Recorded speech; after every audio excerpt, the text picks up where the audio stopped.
কুম্ভ লগ্ন লোকেদের কেমন যাবে 2025 সাল? আপনার লগ্নের অধিপতি গ্রহ হলো গ্রহরাজ শনি। আপনি চান যে আপনাকে সকলে স্নেহ করুক, ভালোবাসুক, আপনার কথা ভাবুক।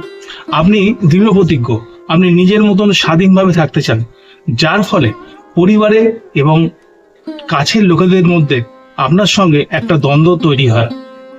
যারা এবছর ব্যবসায় উন্নতি করতে চাইছেন তাদের কথা বলছি।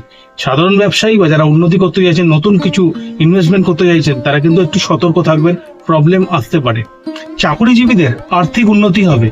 এই বছর অনেকে নতুন চাকরি পাবেন এবং একটা চাকরি ছেড়ে নতুন চাকরি পাবেন, মানে জব চেঞ্জ করবেন। হজমের সমস্যা হবে, তাই জন্য তেল মশলা জাতীয় খাবার কম খাবেন। হাড়ের রোগ, ব্যথা, কোমল, মেরুদণ্ড ইত্যাদি সমস্যা হতে পারে। স্টুডেন্টরা প্রতিকূল অবস্থা কাটিয়ে ভালো রেজাল্ট করবেন। যারা আর্ট, কালচার এবং সংস্কৃতি জগতের লোক আছেন তারা কিন্তু কিছু বিরোধের সম্মুখীন হবেন এবং কাজে বাধা আসবে। যারা ভিডিওটি এতক্ষণ ধরে দেখছেন তারা আমার চ্যানেলটিকে সাবস্ক্রাইব করুন, ফেসবুকে আমাকে ফলো করুন এবং লাইক দিতে ভুলবেন না। নমস্কার।